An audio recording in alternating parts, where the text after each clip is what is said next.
It seems as if the goal of every parent is to give their children a little bit more than they had during their formative years.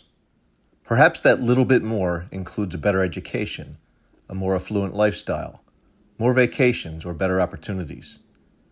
Maybe it's all of the above.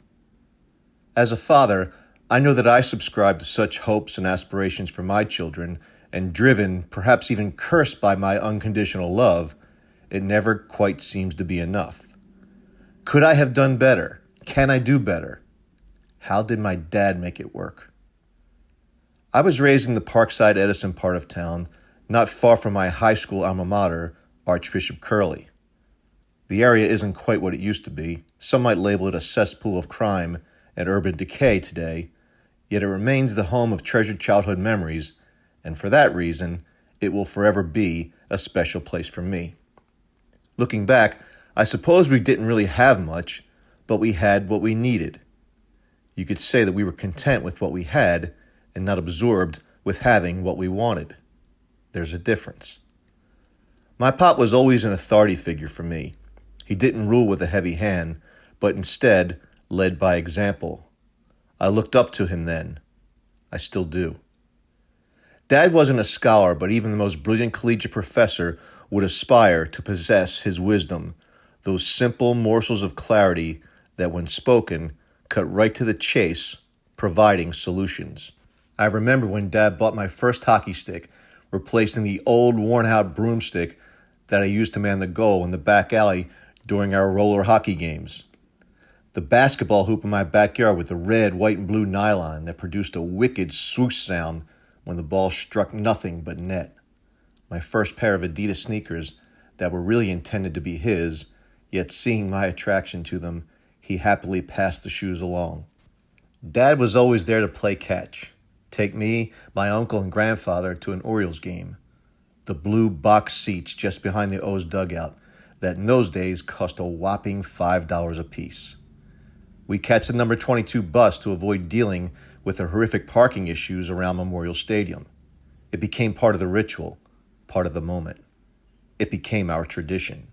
While in college, I worked summers with his masonry company. I was a mason tender, regularly fighting the oppressive heat and humidity while managing an often relentless and physically demanding job. Like I was schooled to do, I focused on the positives of the job: handsome pay, great workout, killer suntan. Dad would tell me often during the grind of a workday, "This is why you go to school. You don't want to do this for a living." Now, those are strong words from a man who made a career out of that grind to provide for his family. To this day, it was probably the best job I had, if for no other reason, I shared it with Pop. As time went on, our days together were fewer, but those that we shared are treasures to this day, and undoubtedly they always will be. After Mom suddenly passed in 1989, we made our way down to Pinehurst, North Carolina to play golf together, just the two of us, for 5 days. We played and we played, we laughed and reminisced. We shared stories about his silly wife and my goofy mom. Dad became my golfing buddy, and we often played hooky to go out and get in another 18. In 1996, the Ravens came along, and together, along with several friends, we purchased season tickets, tailgated, laughed, cursed, and loved our new team. I was always proud of how Mr. T hung with my buddies and how special that was for me. For 8 Sundays every year, sometimes more, we gathered and celebrated our team, celebrated our lives, and we forgot about the struggles of life for a while.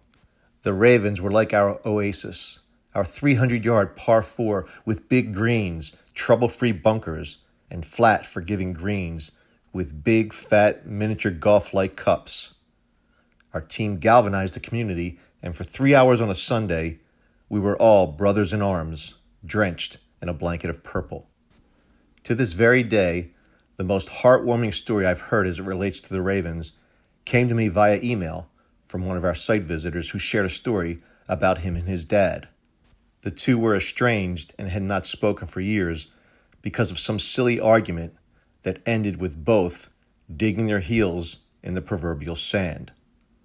Upon hearing of the Cleveland Browns' move to Baltimore, The son decided to buy 2 season tickets, one for himself and the other for his dad. The two had not spoken for years, so the son opted to mail the season ticket to his dad.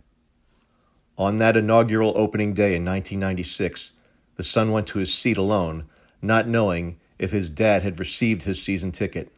He sat and he waited. And then his dad arrived. The Cold War had ended. The two were brought together again by a football team playing a kid's game, an escape from reality, a cut to the chase. Their foolish pride was but a memory as they rekindled what once was. When the dust settles and the games are over and real life trickles back in, these beautifully simple things, these beautiful memories, are the essence of life. The rest is just window dressing. Someone near and dear to me taught me that.